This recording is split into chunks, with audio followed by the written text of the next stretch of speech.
Hi, this is O'Connor, back again to give you some feedback on various questions that have been asked in the areas of our three-circle control framework. Of course, in weeks 5, 6, and 7, we looked at the due diligence and legal documentation. As week 5 and week 6, we moved across to measurement and verification, which was really focusing on the audit, third-party audits. And then week 7, we looked in more detail of the problem of IP protection, and we recognize that opposite to what the media is saying, normally multinationals have the resources to protect their IP, and we need to go to another sector of the economy to understand the underbelly of what is this IP they're trying to protect and how can you really protect it. And what we did was we looked at IoT startups because they are at the cutting edge of new ideas, new designs, and if there's any IP to protect, that could actually lead to the downfall of the company. It is an IoT startup, and that's why we focused on that in week 7. So let's have a look at some of the questions in week 5. And this was about contracting and scams. The first question, since you mentioned factory visits is a crucial factor in minimizing the likelihood of a scam, has there been a surprising story where the supplier has never been visited yet had been genuine to its buyer for a very long term, more than a few years? I do not know of that type of story. What I do know is that if there is a long-term relationship, it's likely there is a face-to-face. And in all of the relationships that I know of between buyers and suppliers, there were visits one way or another. And for the most part, it has always been the buyer visiting the factory of the supplier. Next question, will we ever see a court that can hold manufacturers accountable when they are scammers? What is the stance of international law on that matter? Okay, at the moment, Chinese courts do hold manufacturers accountable when buyers have the documentation and evidence to produce. At the end of the day, courts work when there is evidence, when there is proof of some wrongdoing. It's very hard for courts to do anything if there's no wrongdoing. So that's number one. Number two, then it gets back to the platform on which the scammers are operating. And so it may be for pressure to be put on various platforms, maybe Amazon, maybe Alibaba, maybe Made in China. There's other different platforms out there to make sure that they screen who can and who cannot advertise or set up a certain offering that is fake. And I know in the early days, going back a decade ago or so, Alibaba, they had challenges with a lot of these nefarious people having offerings on their platform. And for a large part, they have worked to weed that out. And so it's much higher quality offerings on their platform today compared to a decade ago. So things are changing. The question, what is the stance of international law on the matter? Well, it's really nothing to do with international law. At the end of the day, scams, wherever they happen around the world, are up to the jurisdiction in which the scam has taken place. And so for China, and so for the most part, what we explained in week 5 is that when you set up the contract, you make sure that the contract is workable and applicable to the jurisdiction that the factory you are contracting with is located in. So the province in China doesn't have to be in the same town, maybe the major city of the province of the factory that you are contracting with. Next question, what happens to the suppliers on the blacklist website? If I'm a buyer, say if a reputable supplier is on the blacklist, would it affect them reputably? Yes and no. If the supplier is a good supplier, and they turn out to be on the blacklist, there may be for a certain problem that they have that wasn't properly resolved. Ultimately, suppliers are dealing with thousands of customers every year, and there's always going to be one customer that is not happy and they're going to complain. And the complaint, if it doesn't come up on the supplier blacklist, the complaint will go into Facebook, it will go into other forms of social media. You know what the internet is like today. So it's up for the supplier. If they feel that they've been wrongly done by, then they just have to work on their public relations to counteract any negative publicity that is resulting from being on such blacklists. And that is the nature of the devil of the internet. That is, the internet brings out the good, but also brings out the bad of transaction parties in the world. Let's go to other questions. Do suppliers continue scamming even after signing a contract? Would they just up and go, migrate to a different country and are untraceable? Yes, but it's possible still to be in China and be untraceable, or still to be in other developing countries and still be untraceable.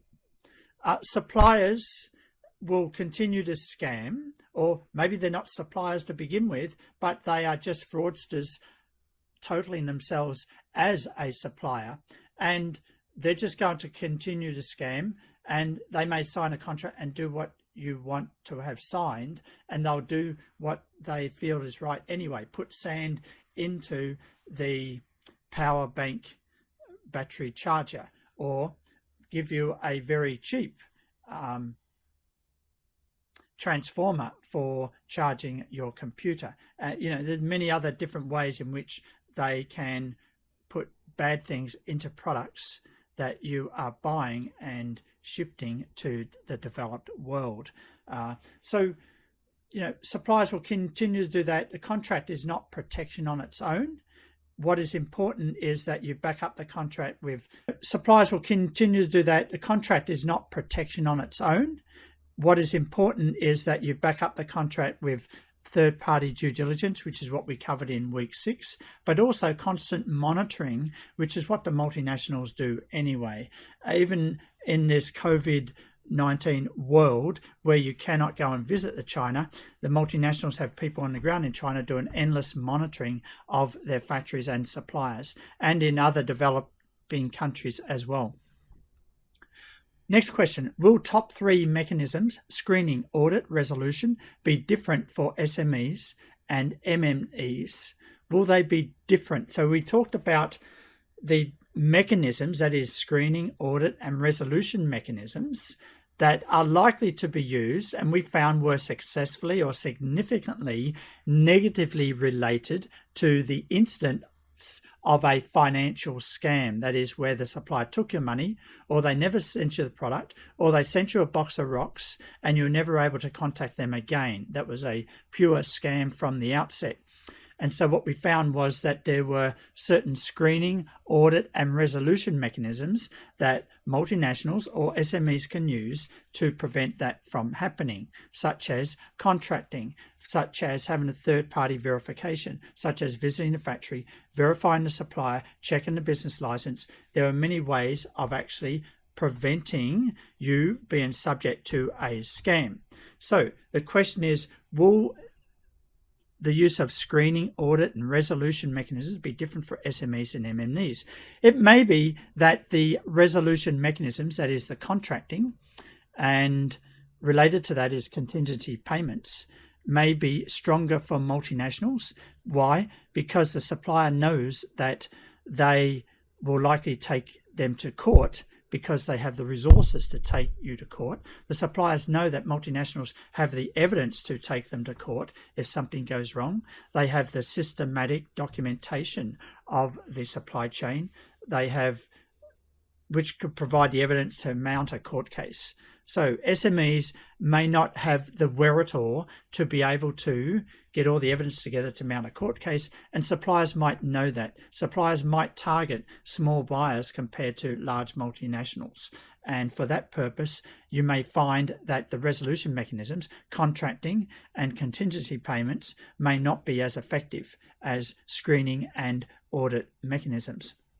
What could the buyer do to verify the suppliers to avoid any scam during the current COVID-19 pandemic? This is very, very interesting because at the moment, you cannot visit a factory in China if you are outside China. technically. It's very hard to visit any developing country now, a supplier in a developing country, to visit the factory because of travel restrictions. So what can a buyer do to verify suppliers to avoid any scam?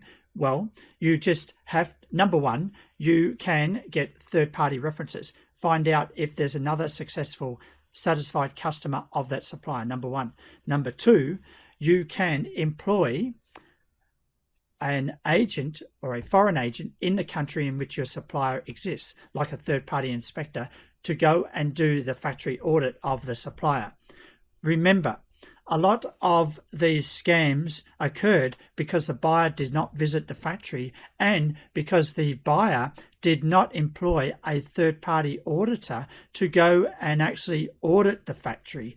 And auditing the factory is not auditing the product. It's actually auditing the factory to make sure that the business license is in place. Everything is verified. When they say they have 100 people, does the auditor see 100 people? When they have 4 assembly lines, does the auditor see 4 assembly lines? Are all the fire and safety equipment in check? Environmental and social compliance complied with? These are all things that a third-party auditor will do for you in one day for about $300. Like, why would you not do that?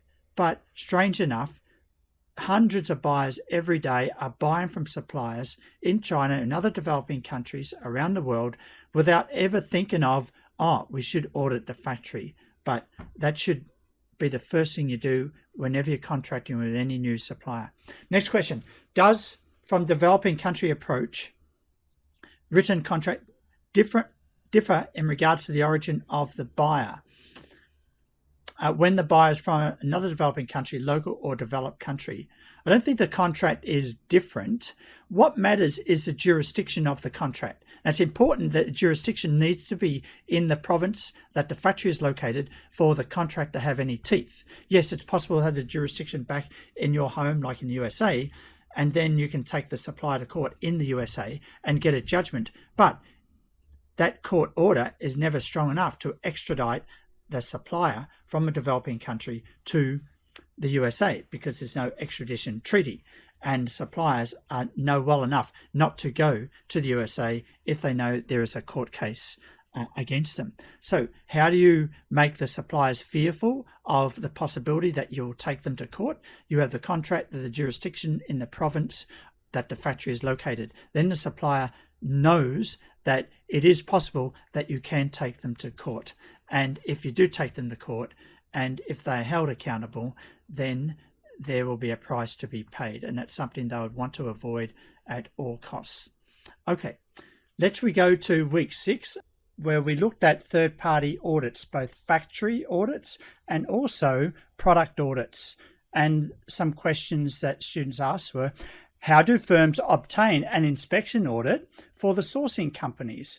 Well, there are many auditors out there available. If you do a Google search, there's literally probably hundreds, but there is a top 10. And say Kuma is one, Sofist is another. There is Bureau Veritas, that's another one. There's Vsauce. So there is a top 10 of third-party auditors out there.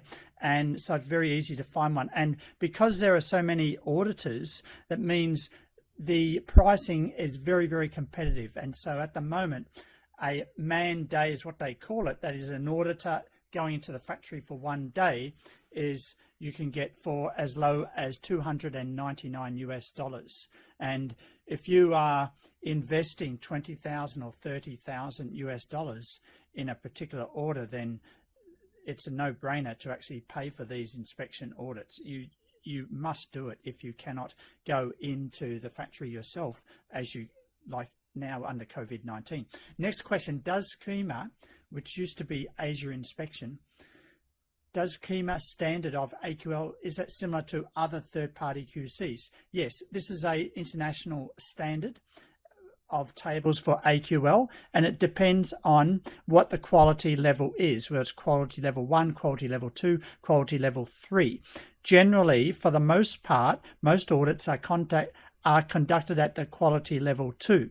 But if you want to go to the next level, particularly if it's a much more sensitive market that you're importing into or a more sensitive sector, then you may request quality 3 level audits, which just means that the sample size that the auditor has to pull out and inspect is larger. And that's the basic difference between quality level 1, quality level 2, quality level 3. At the other end, you've got a minor defect and major defect, and they are at the 4.5% and 2.5% regions, and you inspect the samples for the percentage occurrence of either of those types of defects. Next question. Should buyers always check AQL to reject or accept? They should always do that. And even though the auditor says that the AQL is accepted, maybe there's only 5 minor defects out of a sample of 100, then you still may reject that audit. You may actually ask the auditor and pay for another audit to pull out another sample. Or if it's in the contract, you may request the supplier to be ready to replace any other defects found down market. Okay, so if you do inspections of products when they are received in your country. So it depends on a few things. Number one, do you have the resources to pay for another audit to actually double the sample size? And number two, can you make the supplier pay for products at a minor defect level? And normally that's written into the contract, so you should be able to do that. Next, does the buyers hire a third party for quality audit to improve the quality of the product? Yes and no. The large multinationals would work on that, but for the small buyers, the focus is on the finished product. The focus is on making sure that 99% of the sample is good to go. There's always going to be a small portion that there's yes and no. The large multinationals would work on that, but for the small buyers, the focus is on the finished product. The focus is on making sure that 99% of the sample is good to go. There's always going to be a small portion that there's minor defects on, or maybe there's a very, very small portion of a major defect. And you always ask the supplier that you make them contractually liable for those defects. But most importantly, you must hire a third party for a quality audit. It's important as having a contract, and you cannot just trust the supplier to give you high quality goods if you do not check the quality through a third party inspection.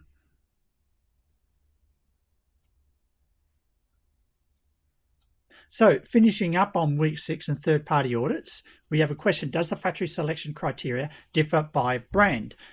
Yes and no. If anything, what's important is other factors associated with how fast the brand needs to get the product to market. So if we're talking about fashion and apparel, there are some items where they have a dozen or 15 different turnarounds of designs per year, then you need speed to market.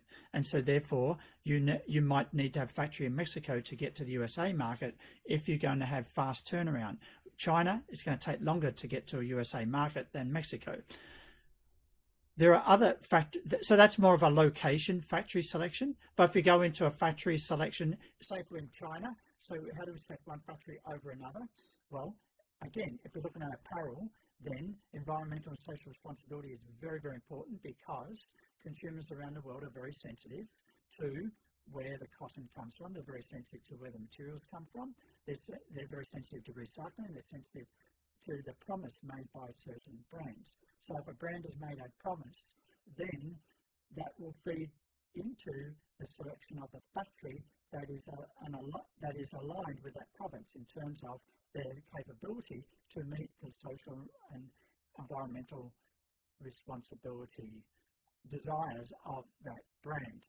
So for that purpose, factory selection criteria may differ, but for the most part, The selection criteria are: number one, can the factory make the product? Number two, is the factory environmentally responsible in terms of how it uses energy, how it disposes of its waste, and so forth? Is the factory socially responsible? That is, how it treats its labor, etc.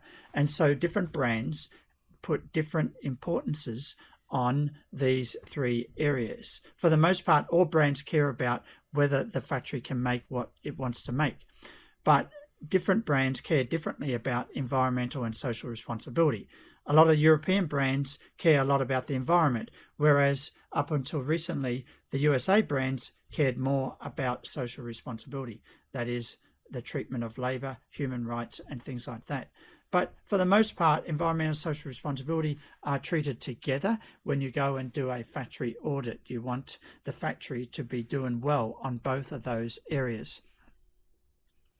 Next question. Regarding the owner who are eager to improve the quality, wouldn't it be more worrying for the buyer to cooperate with them, as they could be a competitor in the future? This is a good question, and we're talking about when I told you that it was important that you find the diamond in the rough, and that is the owner that cares more about buying property. They care more about the product. They care more about the product that they make than buying property. They care more about making future renditions of that product that are improved, version 5, version 6, version 7, rather than jumping on the next bandwagon every other year. So the question is, would that be challenging for you to work with that type of owner because they might become a competitor in the future? Yes and no, but nothing is certain when it comes to managing global supply chains. If anything, a good supplier should be able to become a good competitor in the future in 2, 3, or 4 years' time.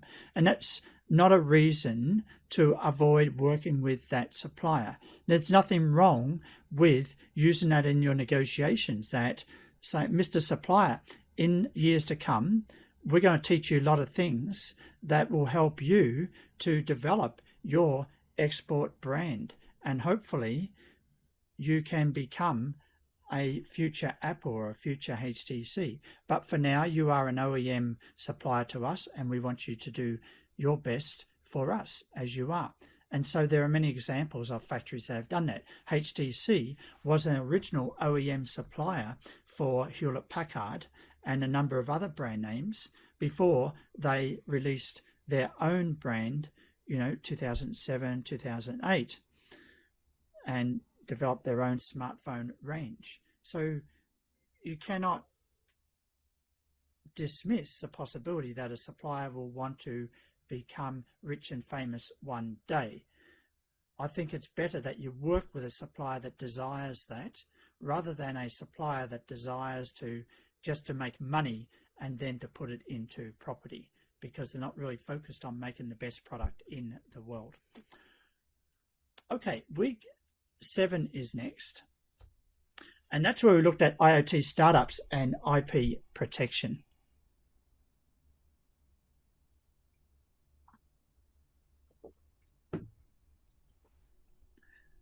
Week 7 is next, and that's where we looked at IoT startups and IP protection.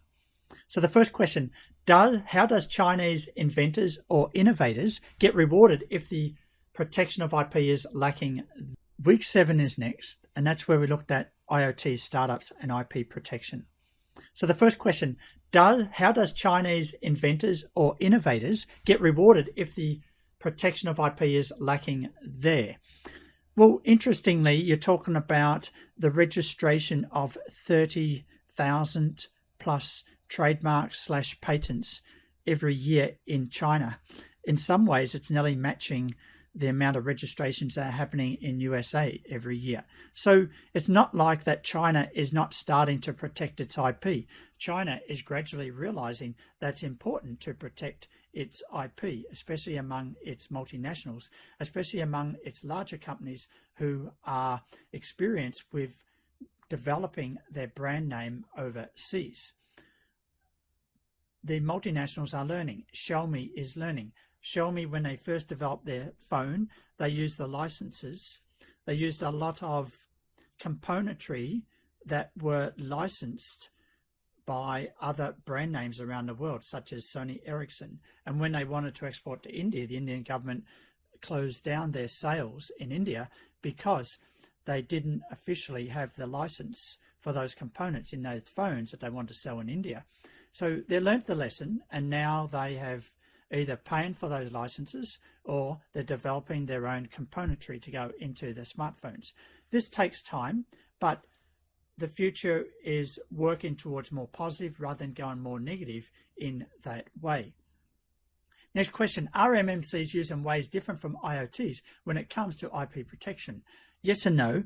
MMCs have the resources that IoTs do not. They have the resources, but also they have the information. In other words, it's like the MMCs have a footprint in any country that whenever they choose a new factory, they already know about that factory through their other network in that same country. And so they can work on their own referrals that a certain factory is good enough and trustworthy enough to work with. Number one, okay? So they have the resources, they have the footprint and the network to find out whether a factory will protect their IP or not, okay? And number two, they have the resources to take suppliers to court. That's a no-brainer. And they have the evidence to support any problems that occur with IP protection. They can take them to court. You can take factories to court in a lot of developing countries and win. And that is quite possible, and that happens. So multinationals, they're different from IoTs because of the resources they have, the information they have in the networks, and the threat that they pose by being able to take suppliers to court. Because of the resources they have, of course, they can do much more monitoring than IoTs. So in the end, definitely they are used in ways that are different from IoTs for the large part because they have the resources. Next question, why the world still prefers China as their production partner? Because China is the world's largest factory, and China has the population of the workforce to work in the factories that to support the ecosystems and the volumes required for the consumer markets around the world. Number two, China has the world's largest consumer electronics ecosystem. You can make almost any electronic component device across the border in Shenzhen within a matter of weeks or less, because the network of all component suppliers for a good price, for a cheap price, is there. And so the logistics of getting all the materials that you need for a bill of materials for a certain product is already taken care of. But when you go to another country, you've got to worry about the logistics, you've got to worry about the ecosystem, that is all the different raw materials, parts, suppliers that you have to source from to make your product. Just because you're assembling in Vietnam doesn't mean all the parts manufacturers are in Vietnam. There are a lot of componentry and parts that need to be sourced in from China into Vietnam for the products that are made there. There is still a lot of cotton that needs to be imported from China into Vietnam for the apparel that is made there. So China also is one of the largest cotton producers in the world, and so it will remain, and still is today, and will remain the largest producer of garments in the world. That and India also is a large producer of garments because it also is a large supplier of cotton in the world. So what you got to realize is that it's economically efficient to make things where close to where the raw materials are, rather than make things close to where the consumer markets are. And for the large part, that's how the global supply chain has worked over the last 20 or 30 years.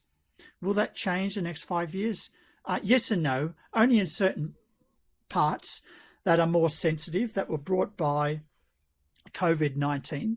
We will see huge disruptions in the next 5 years that have taken the last 25 years to occur. So what we've seen in change in the last 20 years will occur again the next 5 years. But those disruptions will not occur across all brands and all sectors.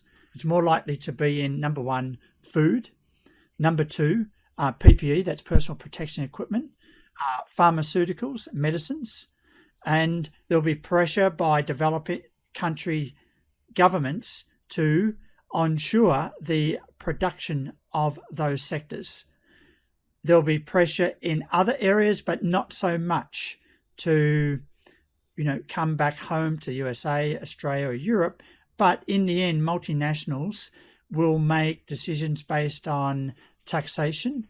They'll make their decisions based on the reliability of the supply of the bill of materials. That is, the list of all of the componentry, the list of all of the raw materials that are required to make the product. So keeping in mind, I would think China is still there. Final point, China will continue to be the largest factory because it will be the largest consumer market within the next 3 years by 2023. In a lot of sectors, the consumer markets in China will be larger than USA or Europe. So keep that in mind. For those reasons, the world will still prefer China as their production partner. Let's go to the final question, and that is, if the supplier knows about the buyer's black box factory, would it be detrimental for the relationship between the supplier and the buyer? Yes and no. You've got to remember that you are contracting with the supplier to make something and to deliver it to a certain destination. If they feel that that destination is a black box, well, that's none of their business because you haven't contracted with them for the final product. Or maybe you have contracted with them just to deliver their final product to the black box, and then the black box puts the packaging on that product, and then it's shipped to another country that the supplier doesn't know about. For the most part, I don't think suppliers care about that. They care about getting orders for what they are good at doing, and that is assembly and packaging, and that's all they care about. The nefarious ones may care about the black box. If they do, then that's their problem. And even if they find out about that, like they know that that is happening, they can't do anything about it. That's the way of the world. You as the buyer, you have control over the physical delivery of the goods from the supplier when you are contracting with them. Whether you ask them to send the final product to the black box for packaging, or you are just asking the supplier to send their partial completed assembly to the black box for final assembly. How do you maintain that relationship? You continue to give the supplier orders. What the supplier cares about is that they get reorders from you. What they care about is that they get volume from you. And reordering and volume is important to them so they can grow. And so that's all they want to do. The average supplier just wants to continue their business. They want to grow their business, and you're there to help them do that by giving them continual orders and larger volume over time. So they're the priorities they have. So I don't think that's going to diminish any relationship that you have, even if you're using a black box. So there you have it, weeks 5, 6, and 7, closing the 3-circle control framework, where we looked at structuring the relationship. That was week 4. Contracting and documenting the relationship, and then verifying the production of the product that you are making, and also protecting your IP, which was part of the second of the 3 circles. And that was in week 7. So we had week 4 at the top circle. So that finishes week 7. And let's just sum up what we did. In week 4, we looked at structuring the relationship, and that was all about developing a relationship with the supplier, and it's about asking lots of questions. Week 5 was all about due diligence, legal documentation. Partly it was concerned about protecting IP, but we delayed that until week 7, where we looked at specific examples about how. So that finishes week 7, and let's just sum up what we did. In week 4, we looked at structuring a relationship, and that was all about developing a relationship with the supplier, and it's about asking lots of questions. Week 5 was all about due diligence, legal documentation. Partly it was concerned about protecting IP, but we delayed that until week 7, where we looked at specific examples about how IoTs protect their IP. Then we went on to week 6, where we looked at measurement and verification, and you learnt all about AQL limits and the importance of employing a third-party auditor to do not only the factory audit, but also the product audit. So there you have it, weeks 4, 5, 6, and 7. Take that on board. That was a 3-circle control framework, largely suited to SMEs and smaller buyers because they don't have the resources to do everything that multinationals do. But later in the semester, we will look at how do the multinationals do it now that we've covered how SMEs do this, and that is protect the products that they are ordering and making sure they get the product delivered as they have contracted for. There you go. This is O'Connor. Catch you in the next session. Bye for now.